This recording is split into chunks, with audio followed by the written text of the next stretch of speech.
I never believed my life could collapse so quickly. In a town where everyone knew everyone, I was the woman people admired. Clara Evans, the perfect wife, the soon-to-be mother, the co-owner of Evans Construction alongside my charming husband, David.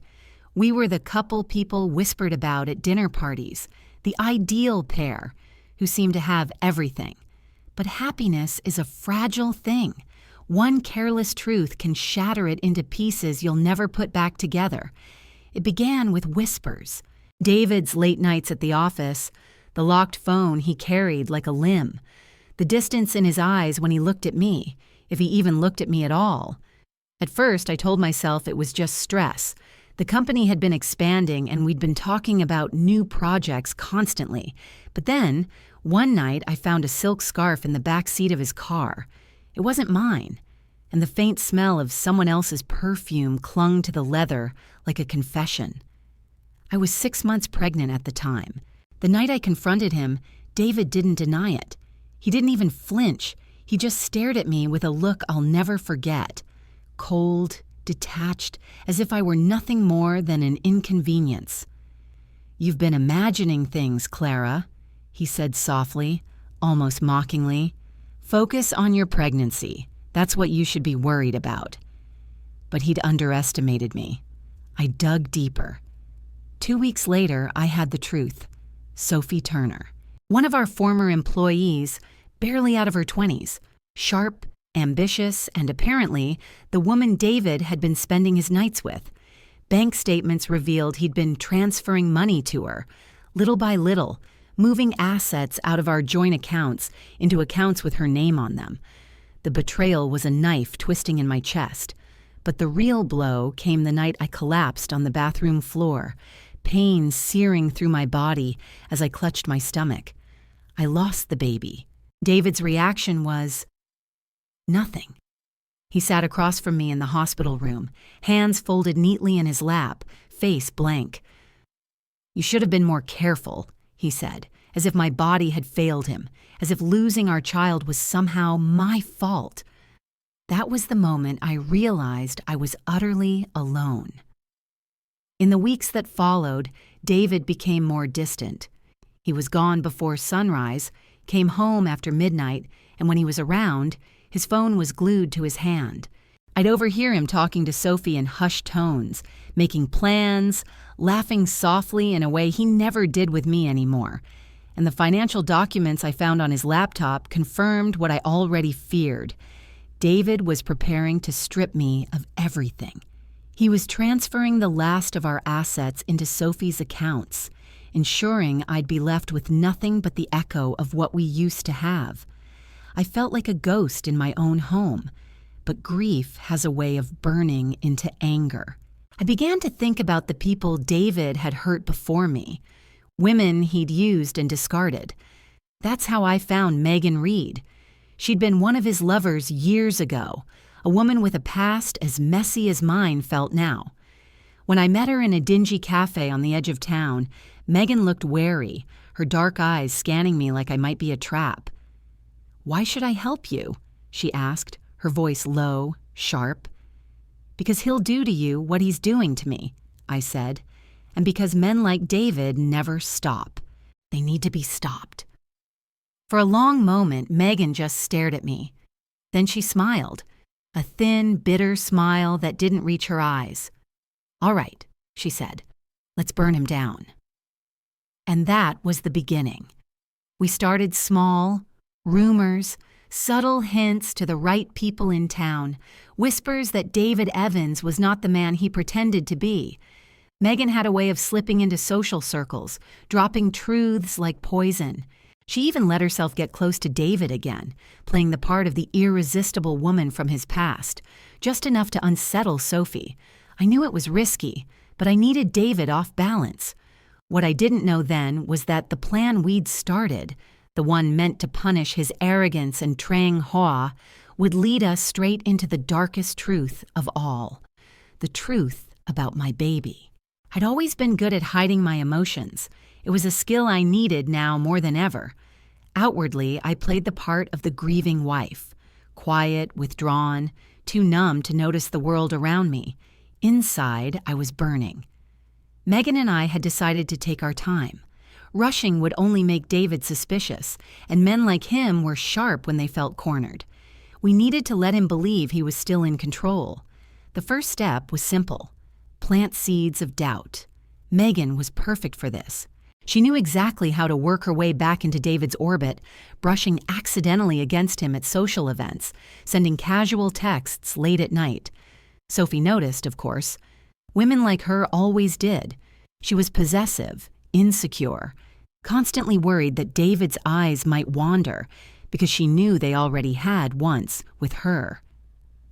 "I can feel her watching me," Megan whispered one night over the phone, her voice dripping with satisfaction. "Sophie's terrified I'll take him away. It's only a matter of time before she starts to crumble." I smiled, though Megan couldn't see me. Good. Let them eat each other alive. Meanwhile, I was busy gathering information. I combed through the company's financial records, printing anything that looked suspicious. I knew David was siphoning money, but I needed proof. Paper trails, emails, anything that tied him directly to Sophie. Some nights I'd sit in my office long after midnight sifting through files with shaking hands. Each new discovery was another cut. David had planned this for months, maybe years. He wasn't just taking my money. He was dismantling my life piece by piece. But I was patient. When Megan told me David had invited her to a weekend charity gala, I knew we'd reached a turning point. "He can't resist me," she said with a dark laugh. "Sophie's furious. She's already questioning him about where he's been. The cracks are starting to show." At the gala, Megan played her role flawlessly. She laughed at David's jokes, touched his arm just enough to make Sophie's jaw tighten. I kept my distance, blending into the crowd, watching the way Sophie's smile slipped every time Megan leaned in close. The fallout came fast. Sophie cornered David in the parking lot that night, hissing accusations that carried across the cold air.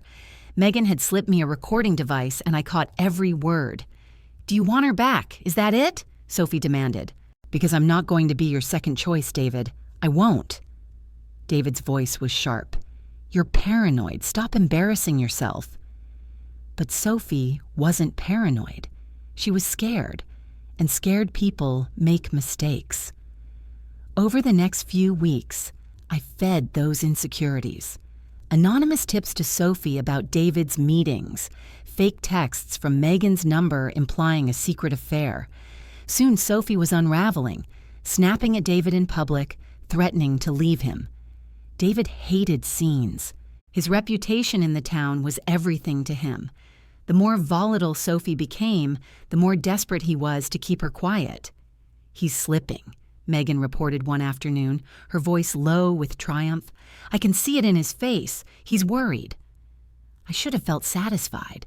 But late at night, when the house was quiet, I'd find myself staring at the empty crib in the corner of the nursery, my hands trembling. This was supposed to make me feel better, punishing David for his arrogance, his infidelity.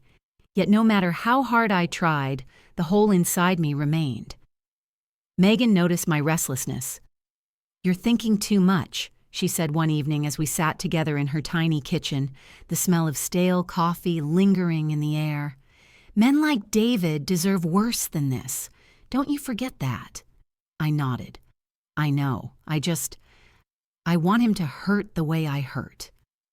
Megan's gaze softened, just for a moment. Then her eyes hardened again. "Don't worry," she said. "He will." At the time, I believed her.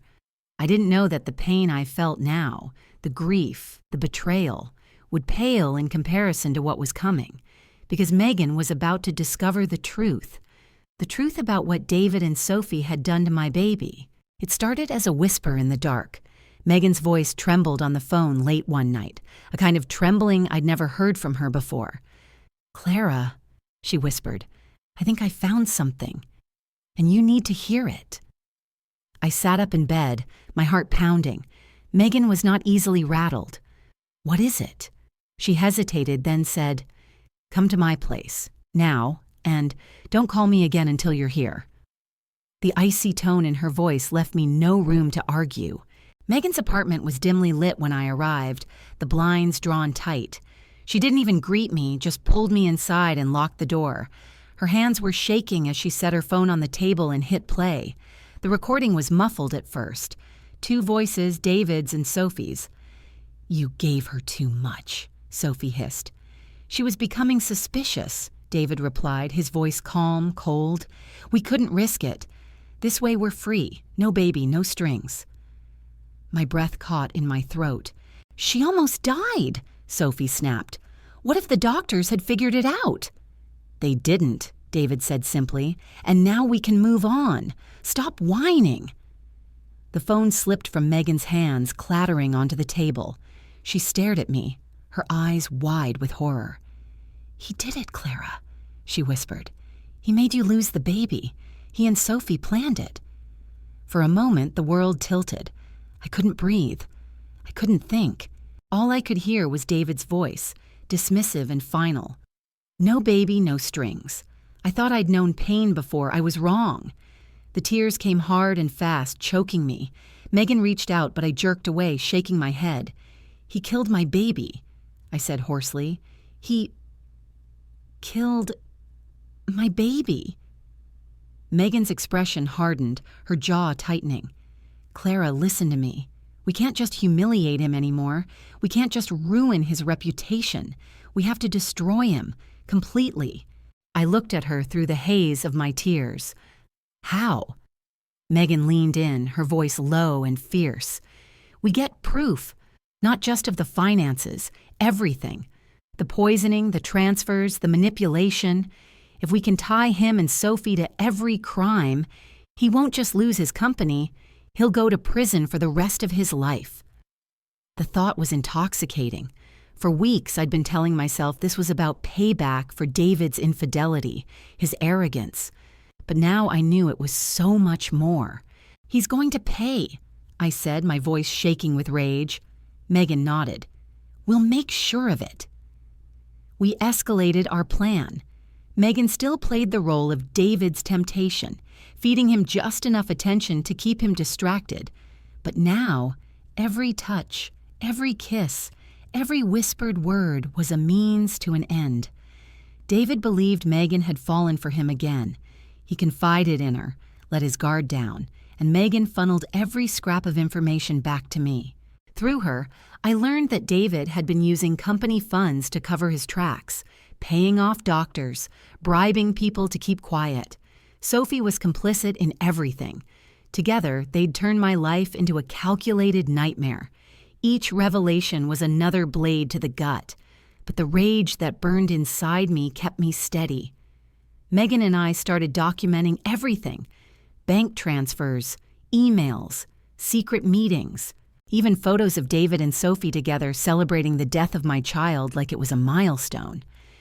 "We'll bury him with this," Megan whispered one night as we pored over the evidence, the glow of her laptop casting sharp shadows across her face. I nodded, my hands curled into fists. "And Sophie, too. They're going to lose everything." But the deeper we dug, the more dangerous things became. David wasn't stupid. He sensed the walls closing in. One night, Megan called me after meeting with David.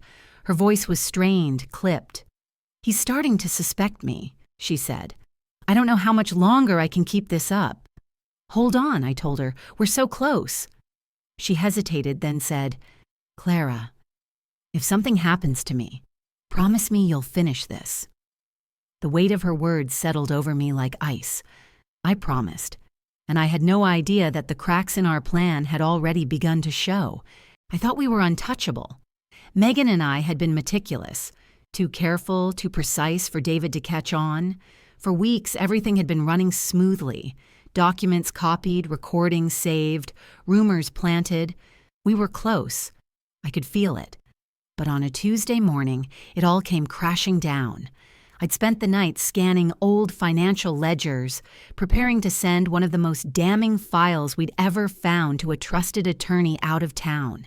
That file was the nail in David's coffin, proof of his offshore accounts, the bribes to doctors after my miscarriage, even Sophie's signature on bank transfers. But when I turned on my laptop that morning, The folder was gone, completely erased. At first, I thought it was a glitch. I dug through backups, external drives, even called my attorney in case the files had been accidentally sent. Nothing. Hours slipped by as panic crept in. When I called Megan to ask if she'd seen anything strange on her end, she didn't pick up.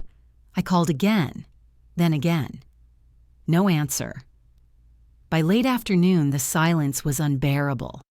I drove to Megan's apartment, banging on her door until my hands ached. No one answered. My stomach churned with dread. That night, I made a mistake. I went straight to David's office at Evans Construction. The building was quiet, dark, except for the glow of his corner office. He was sitting behind his sleek mahogany desk, swirling whiskey in a crystal glass like a king on his throne. He didn't even look surprised to see me. "Clara," he said smoothly, as if we were old friends catching up. "You've been busy lately." I gritted my teeth. "Where's Megan?" He tilted his head, a mocking smile curling his lips. "Megan, you really should choose your allies more carefully. She's fragile. Always has been." My heart pounded. "If you've hurt her—" He laughed, soft and cruel, cutting me off. "I didn't have to. Megan's problem is that she cares too much. She has someone she loves, doesn't she? That little sister of hers, Lily, 17, beautiful girl, still in school. Would be a shame if something happened to her." I froze. David leaned forward, placing the glass on his desk with a deliberate clink. His eyes glinted like a predator's. "Megan knows the stakes. She feeds me information. I keep Lily safe. One wrong move and, well, accidents happen. You of all people should know how fragile life can be." My throat tightened. "She wouldn't betray me," I whispered, though the words rang hollow. David's smile widened. "You're so naive, Clara. She's already betrayed you. That's how I knew about the files. That's how I knew you'd be here tonight." I left his office shaking so hard I could barely drive. The pieces fit together now. The missing files, Megan's silence, the way she'd been avoiding me. She wasn't betraying me because she wanted to. David was holding Lily's life over her head. But knowing the truth didn't make me feel any better.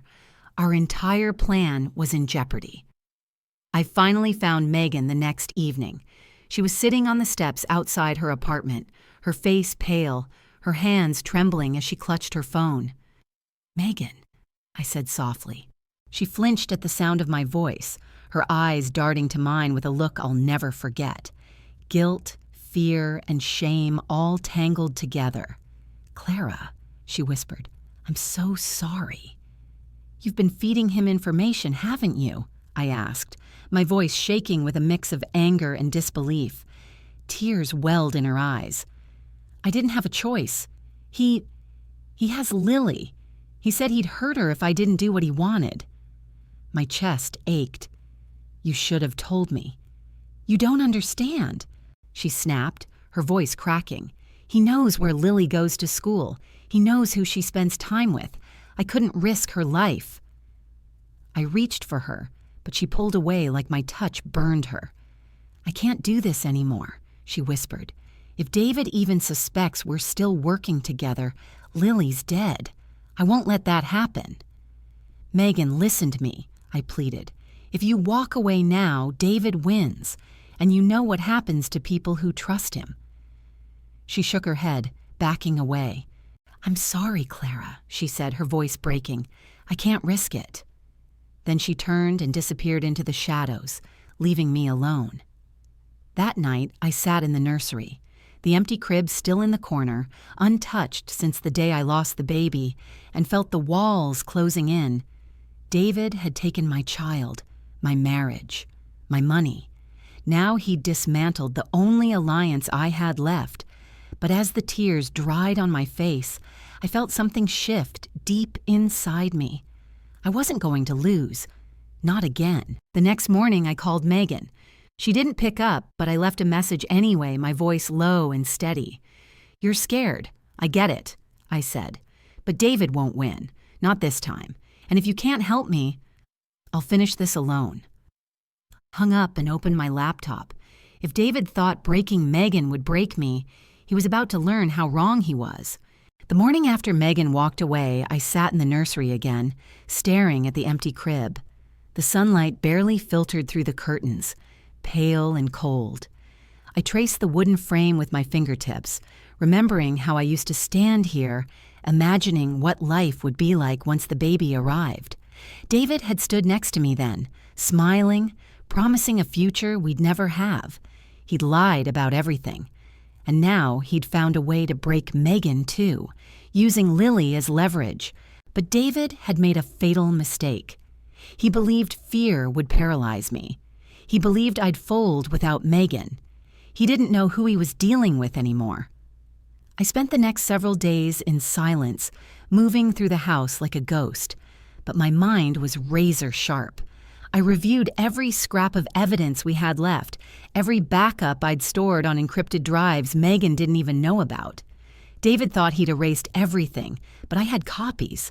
I'd always been cautious, even when Megan begged me to trust her fully. I analyzed bank statements, phone records, offshore transfers. I connected dots Megan and I hadn't noticed before.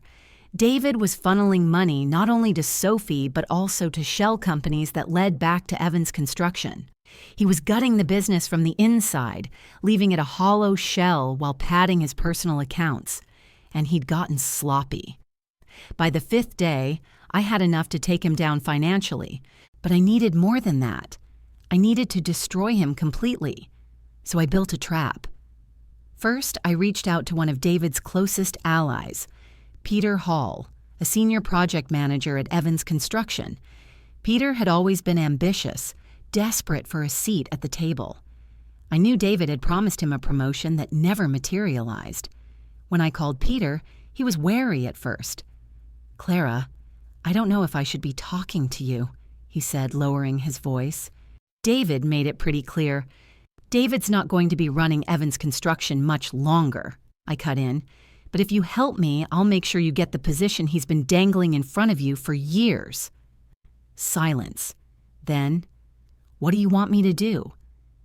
Peter became my eyes and ears inside the company. He fed me real-time updates on David's movements, his meetings, his paranoia. Through Peter, I learned that David was preparing to move the last of the company's assets offshore. Once that transfer was complete, there would be nothing left to salvage. I couldn't let that happen. At the same time, I knew I needed Megan back, even if she couldn't actively work against David. I called her again and again until she finally picked up one night, her voice hoarse from crying. "Clara, please don't ask me to do this," she whispered. "He'll kill Lily. Megan, listen to me," I said firmly. "If David wins, Lily will never be safe. He'll use her as leverage for the rest of your life. You know him. He doesn't stop." Megan sobbed quietly on the other end. "I can protect her," I promised, "but I need you to trust me one last time." There was a long pause. Finally, she said, "What do you want me to do?" We met in secret the next day at an abandoned property Evans Construction had once planned to develop. The air was thick with dust and the smell of rot. Megan looked pale, her hands shaking as she clutched her phone. "He's been watching me," she said. "I can feel it. I can't get a moment alone without wondering if one of his people is tailing me." "I know," I said softly. "That's why we're going to make him think you're loyal to him again. You'll feed him just enough to keep him confident, but nothing that matters. And if he figures it out?" "He won't," I said, though my stomach twisted with doubt. "I'll make sure of it." The next step was bait. I needed David to believe I'd given up completely, that I was broken and desperate enough to surrender everything. So I called him. "David," I said when he answered, my voice soft, defeated, "I can't fight you anymore. I just want this to be over. I'll sign whatever papers you want. Just leave me something, enough to live on." There was a long silence. "Are you serious?" he asked finally, suspicion creeping into his voice. "Yes," I whispered. "I can't do this anymore. I'll meet you at the office tomorrow and sign everything over." David chuckled, low and satisfied. "I knew you'd come to your senses, Clara. It's the smart choice." Megan kept up her end of the plan, feeding David bits of information that painted me as hopeless. He bought it. But I wasn't just planning to sign away my life. I was preparing to expose him. That night, I met with the attorney Megan and I had trusted early on.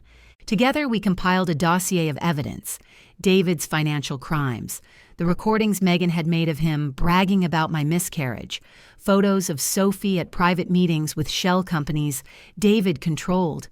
It was airtight. All I needed was for David to incriminate himself one last time. The next morning, I dressed in the plainest clothes I owned and walked into the Evans construction offices like a woman on the edge. David was waiting for me in the conference room, Sophie perched at his side like a vulture. "You're doing the right thing," David said smoothly as he slid the papers toward me. "Sign these, and we can both move on with our lives." I forced my hands to tremble as I reached for the pen. "David," I said softly, "do you ever regret what you did? To me? To the baby?" His eyes flickered with amusement. "Regret? Clara, it was necessary. You would have held me back. And that child, it would have tied me down forever. Sophie and I have plans. You were just in the way." I let the words sink in, my heart pounding. Then I clicked the pen. It wasn't a pen at all. It was a recording device. "Thank you," I said, sliding the papers back across the table. "That's all I needed to hear." David frowned. "What?" Before he could react, the doors to the conference room burst open. 2 uniformed officers strode in, followed by my attorney. "David Evans," one of the officers said, "you're under arrest for fraud, embezzlement, and attempted homicide." David's face turned crimson as they snapped the cuffs around his wrists. "Clara, what the hell is this?" I met his gaze, my voice calm and cold. "It's called justice." Sophie lunged at me as David was dragged away, her face twisted with rage. "You think you've won? He'll get out, Clara. He'll ruin you." I stepped back, watching as the officers moved to restrain her, too. "Look at you, Sophie," I said quietly. "You're already ruined.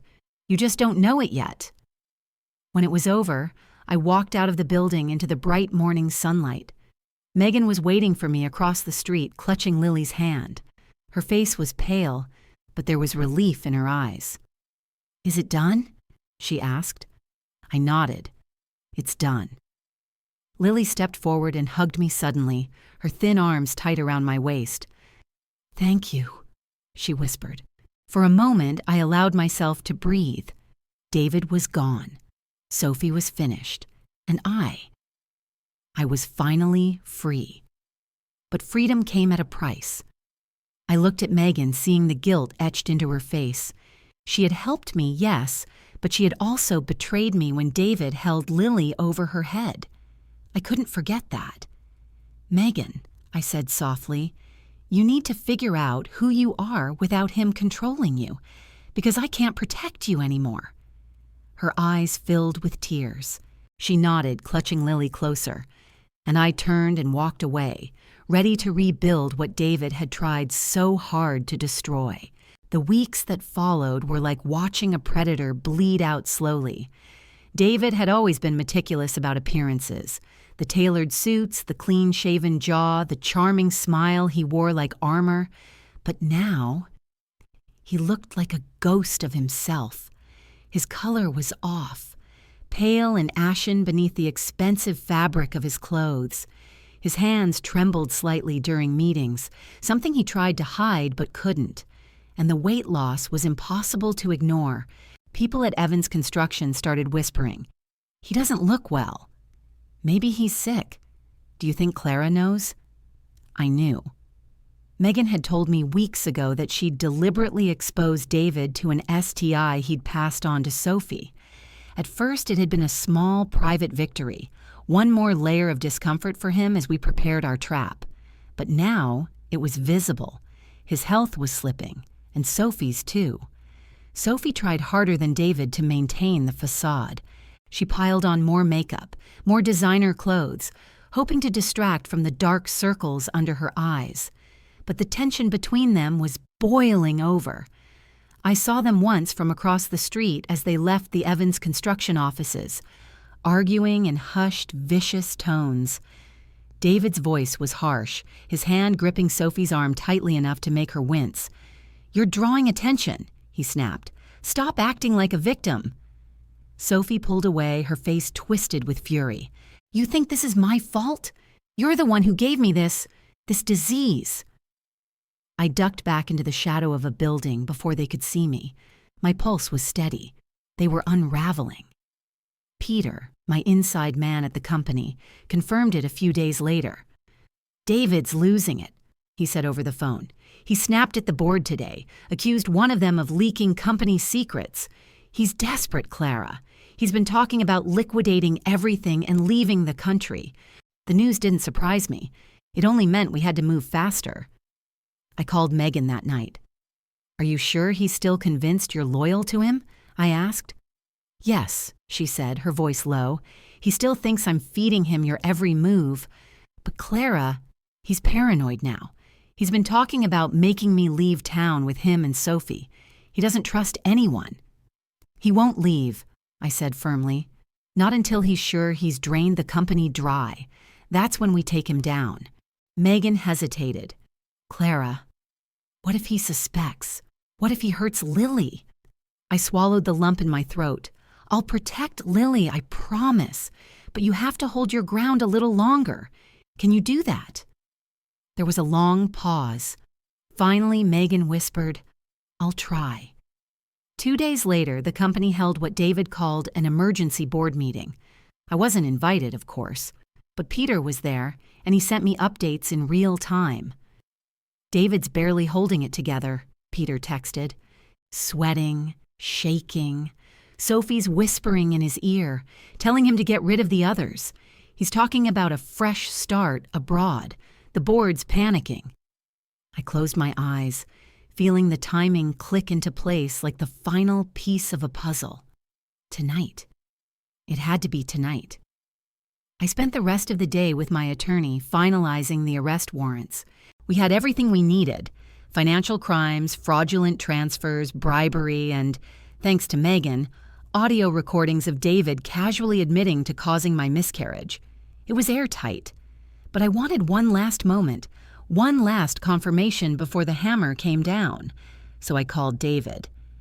"David," I said softly when he answered, letting my voice tremble just enough. "I heard about the board meeting. Are you leaving?" He laughed bitterly. "Why do you care?" "Because," I said, pausing for effect, "if you're leaving, I want to come with you." There was silence on the other end. Finally, David said, "Meet me at the office tonight. We'll talk about it." The office was almost empty when I arrived. David was waiting in the conference room, Sophie at his side. He looked even worse up close. Eyes bloodshot, jaw clenched tight, as if holding himself together by sheer will. Sophie, in contrast, was almost manic, her movements sharp and twitchy. "You're doing the right thing," David said as he gestured for me to sit. "It's time to stop fighting, Clara. This is your last chance to get out of this with anything left." I sat, folding my hands calmly in my lap. "And what about Megan?" I asked. "Is she coming too?" David's jaw tightened. "Megan made her choices. She's not our problem anymore." Sophie snorted. "She'll be lucky if she doesn't end up in jail herself." I felt a flicker of anger but kept my voice even. "And Lily? You won't hurt her?" David leaned forward, his smile razor sharp. "As long as Megan stays quiet, Lily's safe. But if either of them crosses me again, you know how that ends." I nodded slowly, memorizing every word. Sophie shoved a stack of documents across the table. "Sign these. They transfer what's left of your shares to David. You'll walk away with a small payout. It's more than you deserve." I looked down at the papers, feigning hesitation. "Clara," David said, his voice hard, Don't make this difficult. You don't have any fight left in you."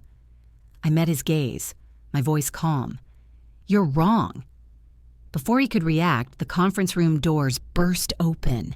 Uniformed officers swarmed the room, guns drawn. My attorney stepped in behind them, holding the dossier of evidence like a trophy. "David Evans," the lead officer said, "you're under arrest for fraud, embezzlement, and multiple counts of conspiracy." Sophie screamed as they grabbed David, forcing him to his knees. "You set me up!"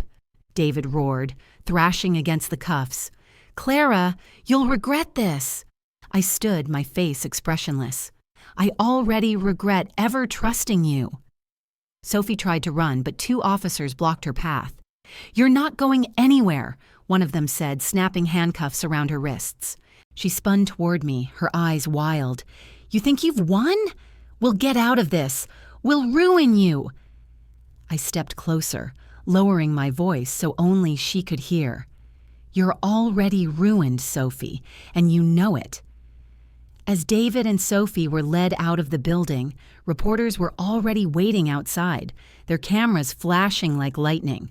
The story had leaked, intentionally. Every sordid detail would be splashed across headlines by morning. David Evans, the golden boy of our town, and Sophie Turner, his mistress, would be remembered not for their ambition but for their crimes.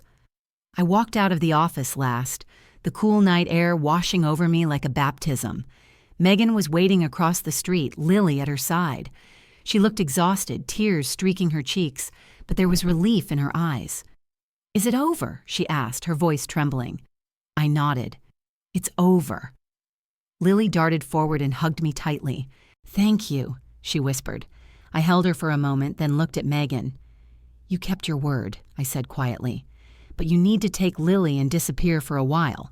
David has allies, people who might come looking for revenge." Megan nodded, clutching Lily's hand like a lifeline. "What about you?" she asked. I looked back at the glowing windows of Evans Construction, the company David had tried so hard to steal from me. "I have work to do," I said. That night I stood in the nursery again, the empty crib bathed in moonlight. David and Sophie were behind bars. The company was mine again, but the victory felt bittersweet. I reached out, brushing my fingers over the soft sheets I'd bought for a child who would never sleep in them. "I did it for you," I whispered, and for the first time in months I allowed myself to cry. Not out of grief this time, but release. David was gone. Sophie was finished, and I was finally free. The courthouse was packed the day of David and Sophie's arraignment. I didn't plan on attending. I had no interest in seeing them parade their shame, but I found myself walking through the heavy double doors anyway, the familiar echo of my heels filling the marble corridor. David looked worse than the last time I'd seen him. The disease Megan had exposed him to had progressed rapidly, leaving him gaunt and hollow-eyed. His once perfect posture was gone. He shuffled into the courtroom in handcuffs, the expensive suit hanging loosely from his thin frame. Sophie wasn't much better.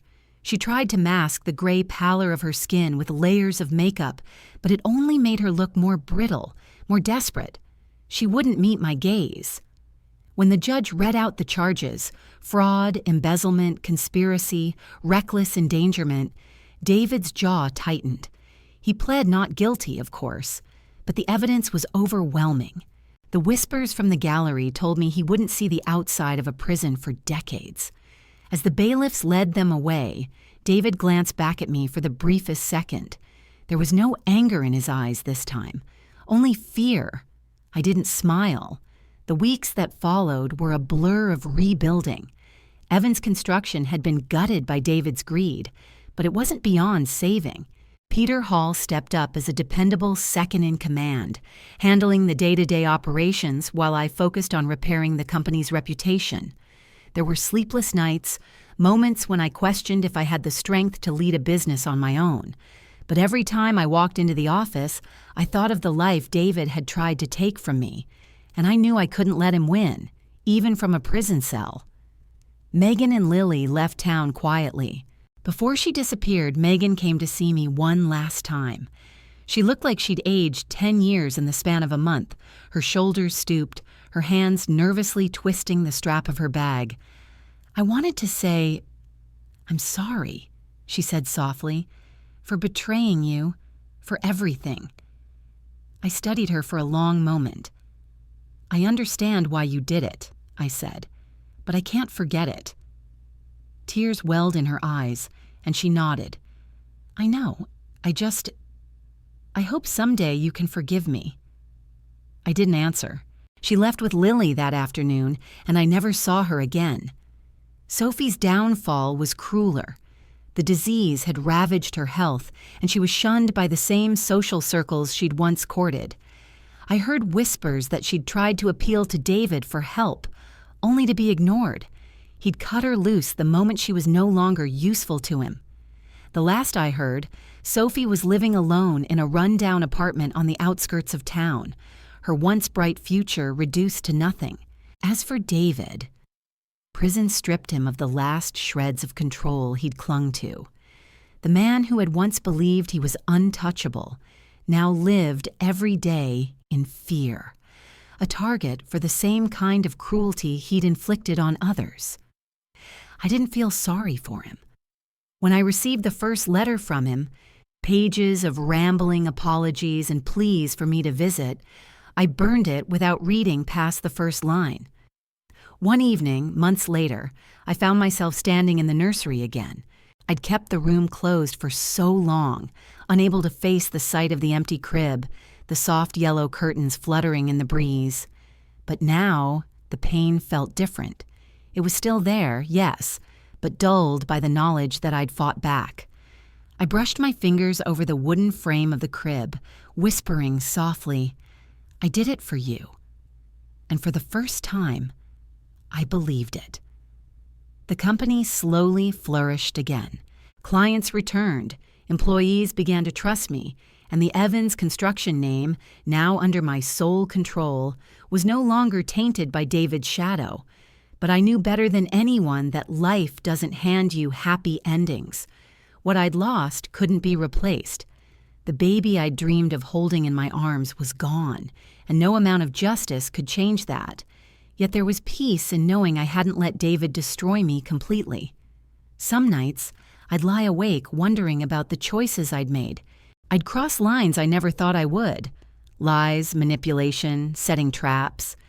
There were moments when I'd seen the reflection of the person I'd become and wondered if I was any better than David. But then I'd remember the fear in his eyes as the judge read his sentence, and I knew the answer. Now, I want to ask you something. If someone stole everything from you, your family, your child, your future, what would you do? Would you forgive them? Would you let the system decide their fate? Or would you, like me, take justice into your own hands? I can't answer that for you, but I can tell you this. Sometimes, justice doesn't come gift-wrapped from the courts. Sometimes you have to create it yourself. And sometimes you have to be willing to get your hands dirty. I walked out of the nursery that night, closing the door gently behind me. There was work to do, a company to run, a life to rebuild. And for the first time in a long time, I believed I could do it.